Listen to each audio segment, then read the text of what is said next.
CPM നേതാക്കളുടെ നേതൃത്വത്തിൽ ലൈസൻസോ പെർമിറ്റോ ഇല്ലാതെ വൻതോതിൽ നിർമ്മാണ പ്രവർത്തനങ്ങൾ നടത്തുന്നതായി KPCC സംസ്ഥാന വൈസ് പ്രസിഡന്റ് റോയി കെ പൗലോസ് പറഞ്ഞു. അനധികൃത നിർമ്മാണങ്ങളായ സിപ്പ് ലൈൻ ഉൾപ്പെടെയുള്ള നിർമ്മിതികൾക്ക് നിയമപരമായ അംഗീകാരമില്ല.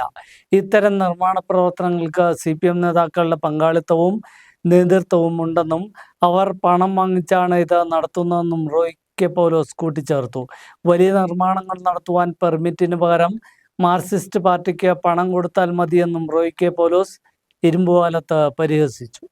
ഞാൻ പറയുന്നു, സിപ്പ് ലൈൻ മാത്രമല്ലല്ലോ, അവിടെ എന്തെല്ലാം പണികൾ നടക്കുന്നു. ഏതിനെങ്കിലും നിയമപരമായ പിൻബലമുണ്ടോ? ആ മേഖലയിൽ നടക്കുന്ന CPM നേതാക്കന്മാരുടെ നേതൃത്വത്തിലും പങ്കാളിത്തത്തിലും ഷെയർ കൂടിയും അവർ പണം വാങ്ങിച്ച് നടത്തിക്കൊണ്ടിരിക്കുന്ന ഏതെങ്കിലും ഒരു പ്രവർത്തനത്തിന് നിയമപരമായ അംഗീകാരം ഒരു കടലാസ് ആർക്കെങ്കിലും കാണിച്ചിടാൻ പറ്റുമോ? ഒന്നിനും പേപ്പറില്ല. ഒരു പഞ്ചായത്ത് ലൈസൻസും ഇല്ല, ഒരു വില്ലേജ് ലൈസൻസും ഇല്ല. ഇപ്പൊ ഓരോരുത്തരും ഇങ്ങനെ ഗ്ലാസ്, ഞാൻ ഇന്നലെ ആ വഴി പോയി കഴിഞ്ഞപ്പോൾ ഒരു വലിയ റോഡിൽ നിന്ന് ഞാൻ നോക്കിയപ്പോൾ ഒരു വലിയ നിർമ്മിതി കാണുക. അപ്പൊ നോക്കിക്കഴിഞ്ഞപ്പോ വലിയ ഗ്ലാസ് ബ്രിഡ്ജ് പണിതുകൊണ്ടിരിക്കുകയാണ്. അപ്പൊ ഞാൻ ചോദിച്ചത് എന്നാ സംഭവം, വലിയ ഗ്ലാസ് ബ്രിഡ്ജ് അപകടകരമായ സംഗതികളാണെന്ന് അറിയാമോ? ഈ ദേവികുളം നിയോജക മണ്ഡലത്തിലെ താലൂക്കിലെ അടിമാലി മണ്ണാങ്കണ്ടം വില്ലേജൊഴി അടിമാലി പഞ്ചായത്തൊഴികെ ബാക്കി അപ്പുറത്ത് ചിന്നക്കനാല് ശാന്തമ്പാറ വരെയുള്ള 13 പഞ്ചായത്തുകള് ദുരന്ത നിവാരണ നിയമപ്രകാരം എല്ലാ നിർമ്മാണ പ്രവർത്തനങ്ങളും നിരോധിച്ചുള്ള പഞ്ചായത്തുകളാണ്.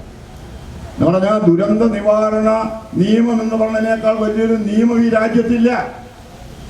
അത്ര അതിശക്തമായ നിയമമാണ്. അവിടെ ഏതെങ്കിലും തരത്തിലുള്ള നിർമ്മാണ പ്രവർത്തനങ്ങൾ നടത്തണമെങ്കിൽ റവന്യൂവിന്റെ പെർമിഷൻ ഇല്ലാതെ NOC ഇല്ലാണ്ട് തൊടാൻ പറ്റത്തില്ല.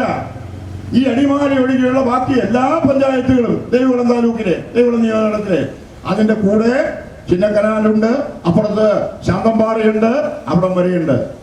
എന്നിട്ട് ഈ CPM-മാർക്ക് ഈ നിർമ്മാണം വല്ലതും നടത്താൻ തടസ്സമുണ്ടോ? വേറെ ആർക്കും നടത്താൻ പറ്റത്തില്ല. ഈ മേഖലയിൽ നടക്കുന്ന വലിയ വലിയ നിർമ്മിതികൾ ആരെങ്കിലും പെർമിറ്റ് വാങ്ങിച്ചാണോ? പെർമിറ്റിന് പകരം മാർക്സിസ്റ്റ് പാർട്ടിക്ക് പണം കൊടുത്താൽ മതി. അവർ ചോദിക്കുന്ന പണം കൊടുത്താൽ മതി. അത് 50 ലക്ഷമാകാം, 1 കോടിയാകാം, 25 ലക്ഷമാകാം, താരിഫ് അനുസരിക്കാം. ഇങ്ങനെ ഒരു അഴിമതി നടക്കുന്ന കാലഘട്ടമുണ്ടോ?